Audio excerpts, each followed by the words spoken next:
and welcome to the Road to Genome podcast, which has now gone national, with this episode being brought to you jointly by the Genomic Medicine Service in both the North Eastern Yorkshire and the South East. I'm your host, Helen Bethel, Genetic Counsellor and Workforce Development and Education Lead. Today we're recording inside the busy Guy's Hospital, which sits in the heart of London. I'm delighted to be joined by Mel Dixon, who is here to tell us about her journey of discovering an ultra-rare genetic condition in 2 of her 3 children. So thanks so much for joining us today, Mel. Thank you for having me. No problem at all. So can we start off then by me asking you just about your personal journey that's brought you into the world of genomics? So our journey really started with my eldest son, Tom. He had developmental delay. He was late reaching his motor milestones, and then we noticed sort of some social communication difficulties. And then age 4, we noticed a slight tremor in his hands.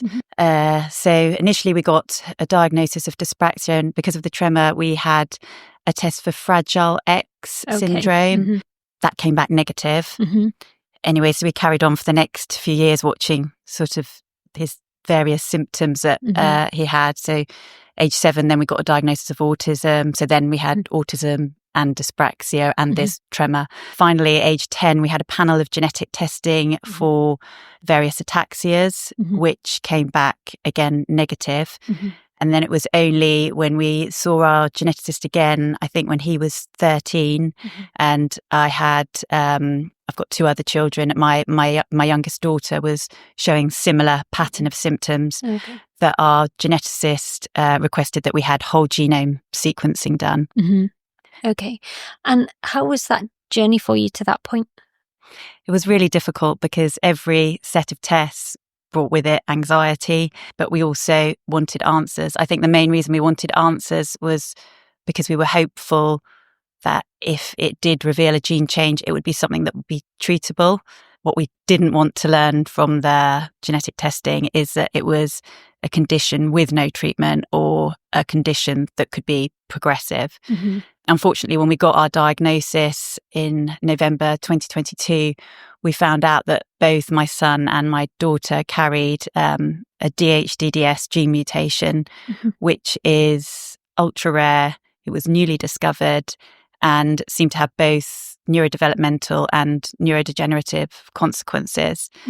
So when we got this diagnosis, there was no pathway. We were really told we had to wait for more symptoms potentially to manifest. Okay, that must have been incredibly difficult. I think that was the hardest thing, is receiving a diagnosis, being told there's a fair likelihood that symptoms are going to get worse, and there being no pathway at all. That was the biggest challenge for us, and that was obviously caused us a lot of anxiety. I've suddenly became fearful about their futures. So our way of dealing with the diagnosis was to throw ourselves into everything DHDDS. We set up a charity, Cure DHDDS, with the aims of both supporting other families affected by this mutation and also driving research, because at that time that we got our diagnosis, to our knowledge, there was just one piece of research happening in Italy. And when I finally contacted those scientists, they said they were working on a different condition. So that was really difficult as well. So to our knowledge, there was no one anywhere in the world studying DHDDS. So that sounds like it was very isolating. What support did you manage to access around that time to kind of navigate through those times? At the start, there was very little support. We only got counselling after I'd been to the GP, having not slept for about 3 weeks, and they referred us to a genetic counsellor. We had the counselling session, but other than that, no real support was out there. So that's why we decided to sort of create our own support, and we put all our energy and all the fears and anxiety that we'd felt over their diagnosis. We put all of that energy into the charity and then trying to drive that support and to drive the research. That's absolutely incredible that you managed to channel such a negative scenario into achieving something more positive. So can you explain for the listeners more about the diagnosis that was found? So DHDDS mutations are ultra rare, neurodevelopmental and neurodegenerative. They have key symptoms which include learning difficulties, which can range from mild to severe, movement disorder, which tends to often, and I think in about 90% of patients, have a tremor, muscle twitches and balance and coordination difficulties. And a lot of our cohort also suffer with seizures, and these can be many different types of seizures, ranging from sort of absence seizures to tonic-clonic seizures, myoclonic seizures. Some of the seizures are easily treated in patients, and then some patients seem to have more drug-resistant seizures. And again, scientists don't understand why this is. And in terms of clinical course, I think often the movement disorder can increase sort of through the teenage years. And in some patients, they've seen as they get older, not just the movement disorder, but also some sort of cognitive decline as well. But again, it's very varied from patient to patient. Even with the same variant, they can have completely different starting and endpoints. Can you tell me a little bit more about the charity as it is today then? Yeah, so we founded in April last year. We've also got a Facebook group for our charity for DHDDS and NUS1 patients that we share pathway with. And we've grown that Facebook group from just one other family to now over 100 families, which is great. We've held our third scientific conference. The numbers have grown. It was 26 international scientists last year. We're now, I think, at 55 this year, which is great. We've got 12 research projects on the go. We're endlessly fundraising. We haven't been able to access any grants yet because I think largely because there was no preliminary research into our disease. So we've funding to try and get that research underway. And we're starting to better understand the disease now.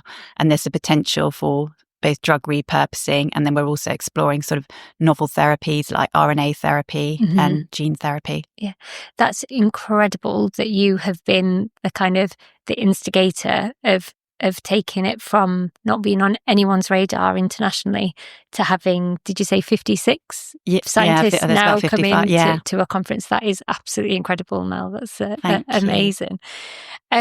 So before all of this then, had you ever heard the term genetics or genomics? Are you science by background, or is this completely novel for you? Not at all. No, not at all. I mean, apart from the small section in the curriculum at school in biology where there was maybe like a page on on genetics. No, and it's not something that I'd ever given a great deal of thought to until we started to get these red flags in our children, and the clinicians started mentioning genetic testing. Prior to that, no. And I have no scientific background, and that also made the diagnosis challenging because when you talk about support, there was the papers that we had to read were at such a high level of complex science. It's the scientists refer to our gene as being a particularly complex pathway. So for a lay person to try and access those papers was really challenging. I had to Google virtually every other word, read every paper like numerous times to even gain the basic understanding of what they were saying. That's incredible that you put that amount of energy into, like you say, Googling every other word to get to that level of, kind of understanding a scientific paper. So do you feel like that knowledge that you gained in doing that, is that part of what you pass on through your charity and the community that you've developed in your Facebook group in the charity? Is that part of what you're able to share? We're trying to encourage the patient group to advocate for themselves and to keep them aware of the advances that are happening. We write newsletters to update them on the research projects that are happening. We've now set up a patient registry with Cords at Stanford, which we're very much trying to galvanise the community so that they will fill in this patient registry so that we can start to gain a better understanding of the full spectrum of the disease. So we're really trying to work as a community. There's a family in America who have set up now a Cure DHDDS USA, and they're equally proactive over there. So we're on the phone all the time trying to work out, what our next steps are, how we can best push forward. Fantastic. And you mentioned there's over 100 families in the community now on Facebook. Are they international, or are they just UK based, or are they international? So there's a few patients. I think we've got about 9 patients in the UK now. Most of the patients are probably in the US, and then there's some scattered sort of around Europe, Australia. I think a lot of it depends on where's doing whole genome sequencing. Yeah, I think not everywhere is as quick to do the whole genome sequencing as they are or becoming in the UK. So the patients are all over. Yeah. So you've obviously talked about elements of how challenging the journey has been so far with your feelings of isolation when you received that first diagnosis. Do you feel like, were there any positives on the journey to date? Yeah, I think the first positive, I have to say, is that people in the rare disease community are wonderfully supportive individuals. I've met so many different people from different walks of life that I wouldn't have necessarily met otherwise. And the scientific community has been incredibly supportive to us as well. So that's been a positive. And I think also seeing the progress that you can make when you're invested in the research. Our children tried biotin after I reached out to a professor at Heidelberg University, and that seems to have helped their tremor, reduced it by about 30%. Wow. So just having that genetic knowledge enabled me to reach out to various people, and we've got this one piece of advice that's made the difference between my son being able to bring a glass to his mouth with much more ease than he could previously. Wow, that's absolutely fantastic that such novel therapies can have such an impact. So it's great that you're making advances with that. So obviously, kind of genomics is now being used in a more mainstream setting by people who, maybe similar to yourself, had no experience or knowledge of it beyond the one page at GCSE. So as a patient who's been on a genomic journey, what advice or what would you like to see from a clinician who is beginning to use genomics? Have you got any advice or tips for them? I think firstly would be to get the support right for the families when they're getting these diagnoses. I think because we were quite new to getting such a rare genetic diagnosis, that the support wasn't really there for our family. But also, and I feel really strongly about this, when patients get these ultra rare diagnoses that are under researched, to help connect them with similar diseases, scientists working on or researching similar diseases. We had to sort of request that our children have blood samples and skin biopsies done. It didn't come from the clinical side. So really our clinician sort of almost did us a favour to get these samples, and it's from these samples that we've learned so much about our disease. And potentially now we're looking at repurposing a disease-modifying drug that's used for another disease, for DHDDS, because of the knowledge we have from the fibroblast samples that we got. Yeah. And when you did receive that genetic diagnosis, how did it feel? Did it feel different to another medical diagnosis? So you mentioned that you'd been through a series of diagnoses. So when you got that genetic diagnosis, how did that differ with your experience of the other diagnoses?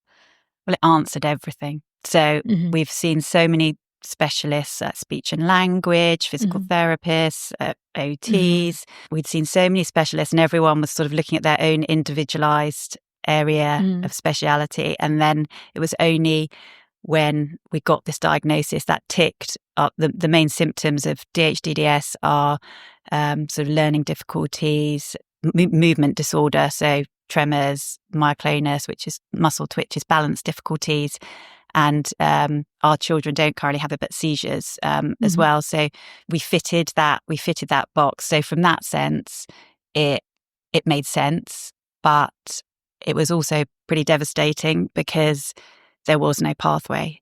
And we had this glimpse into their future, but no support to try and intervene and to make the future better for them. Mm-hmm. Mm-hmm.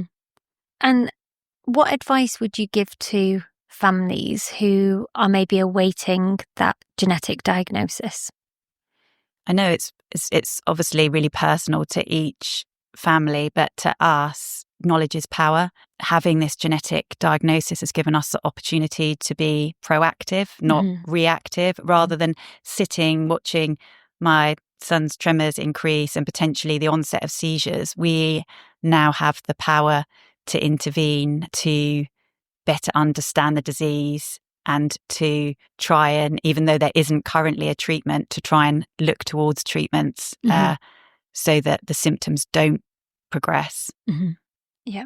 It's, it isn't a magic wand having a genetic diagnosis just because you've got the diagnosis. I mean, we'd hoped initially that it would be a treatable condition. And I think with the advent of whole genome sequencing, a lot of rare and ultra rare conditions are now being found where there aren't a lot of answers. And even if you have that genetic variant, your journey might be different to somebody with the exact same genetic variant. There's still a lot of unanswered questions, and there's still a lot that scientists don't understand of maybe how other genes are interacting. So there can still be a lot of questions even after you receive your diagnosis. Yeah, and I guess that's something that is often difficult to convey with patients, is that even if the same person has the same change, you still can't predict if and when and how that's going to manifest because of so many other genetic factors, like you say, that are going on and interacting with that. So even an answer to the what doesn't give you the detail of how that is then going to pan out. Yeah.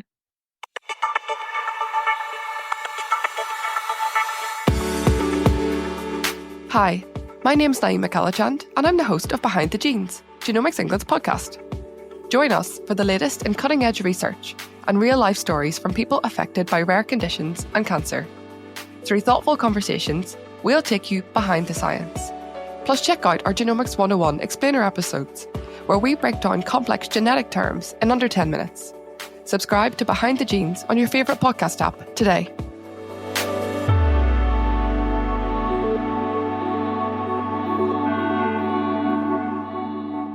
So you mentioned that it took 13 years for your son to receive a diagnosis.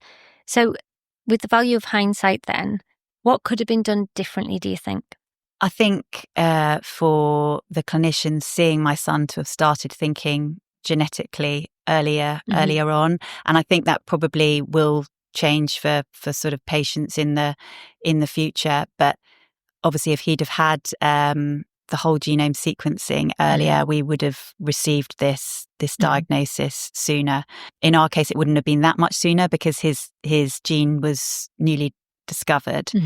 But certainly it would have taken off a few years of the diagnostic odyssey. But I think it is starting to change with babies having whole genome sequencing. And I'd love to see a time where, all conditions are looked for in whole genome sequencing, not just the treatable ones.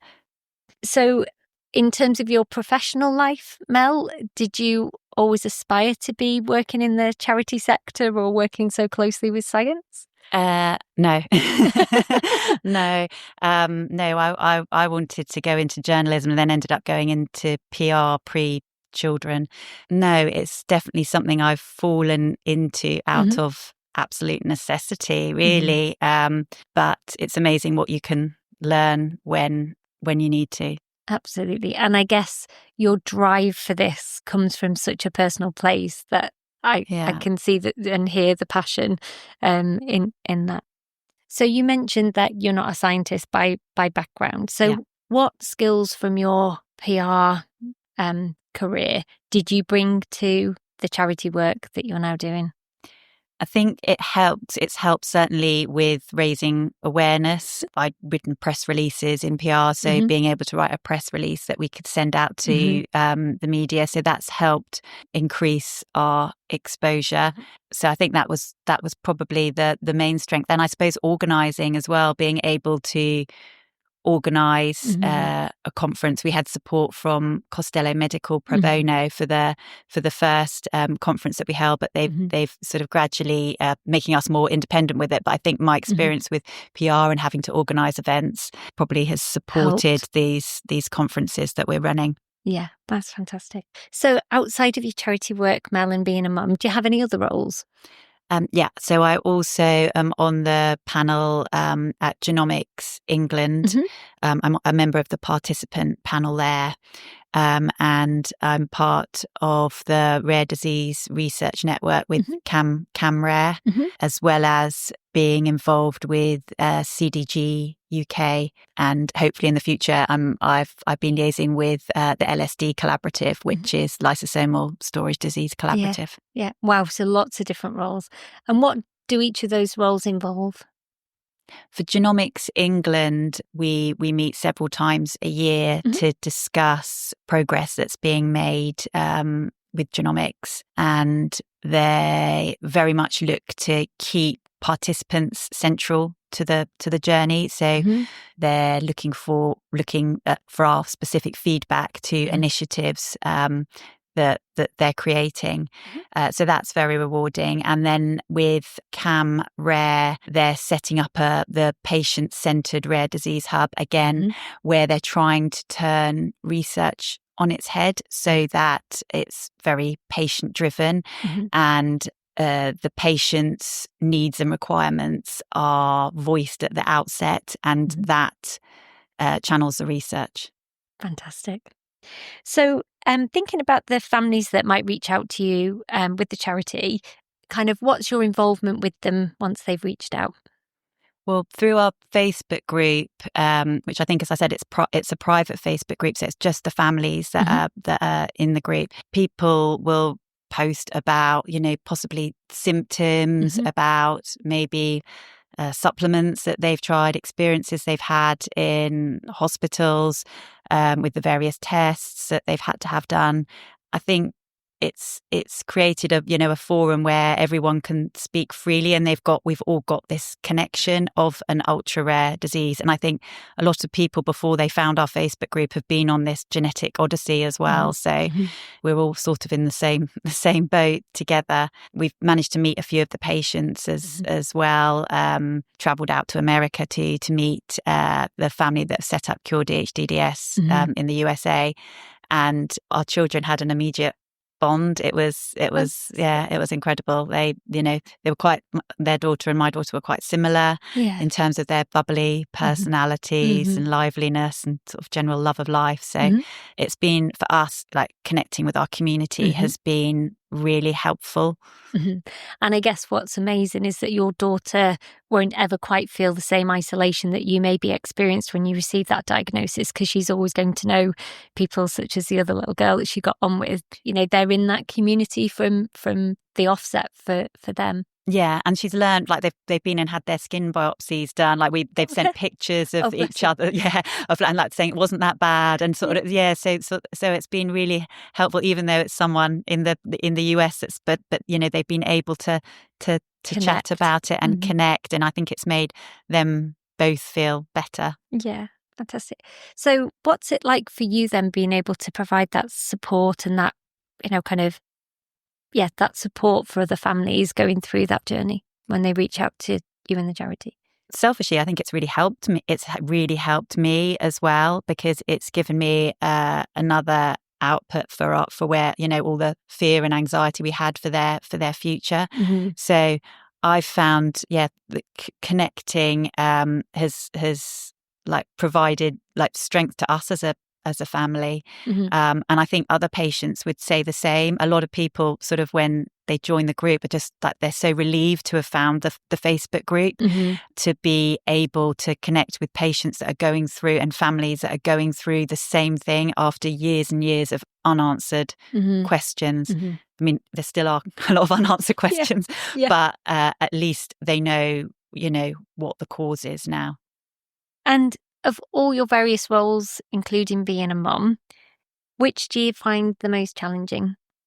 Juggling, I think, I've got 3 children, 2 are neurodiverse. So I think juggling the role of running the charity and looking after my kids and enjoying my kids, I think you can get swept away. And I've sort of have to remind myself constantly, like, because I'm always often dealing with America as well. I'm working till quite late. I'm so involved in the charity and so busy trying to sort of save them that I need to make sure I spend time so where we can just all be together as a family and switch off and just enjoy them and like enjoy the day-to-day things with the kids. Yeah.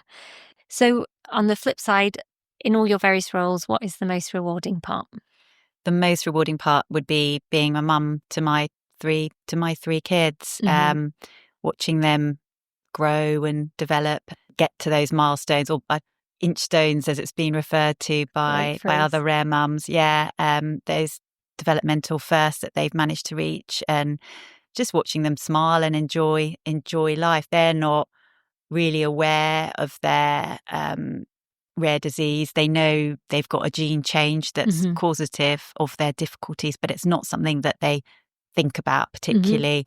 And they're incredibly brave and resilient given the day-to-day difficulties that they have. So I think I get a lot of strength from seeing them. Yeah.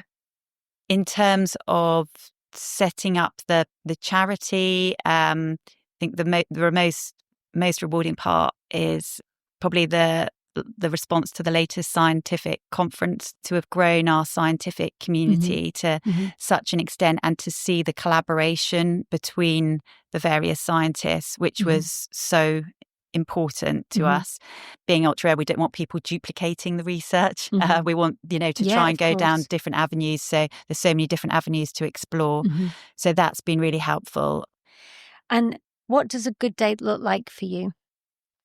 Every day in our house is a whole mixture of good, bad, challenges. Everything in between. Yeah, everything in between. So it's generally quite chaotic, but the good parts are, I've got 3 very loving children that love to give hugs and cuddles. A day where I might get told that at school they've had a fantastic day, they've done really well. Where a scientist I've been waiting to hear back from for the last month gets back to me. When all those things start to come into play, that would be a positive day when our children aren't fighting too much. There's a lot of sibling rivalry as well. Yeah, I think lots of mums could identify with lots of elements of that. You mentioned you have 3 children and 2 have this diagnosis. So can I ask about your 3rd child and how they cope with living with 2 siblings with a genetic condition? Yeah, so my middle son's 12, and whereas my other 2 have learning difficulties, he's always sort of excelled academically, excelled at sport. So he's the total other end of the spectrum. But he treats his siblings just like any other sibling would. He can give them a hard time if they're annoying him. But if anyone's rude about them or unkind to them, he's fiercely protective. So what drives you then, Mel? Well, absolute driver is the kids and trying to find a treatment for them so that they can have a better future. If we can allay the disease progression in our kids and improve the symptoms that they have, that would be a huge win for us. And then maybe the next generation, of DHDDS patients, they might not have any of the symptoms that our children have had. So the driver is to find a treatment or cure that can improve our children and DHDDS communities' lives. And thinking about the future then, what do you think is the most exciting bit that's coming down the line, coming down the tracks in the near or distant future?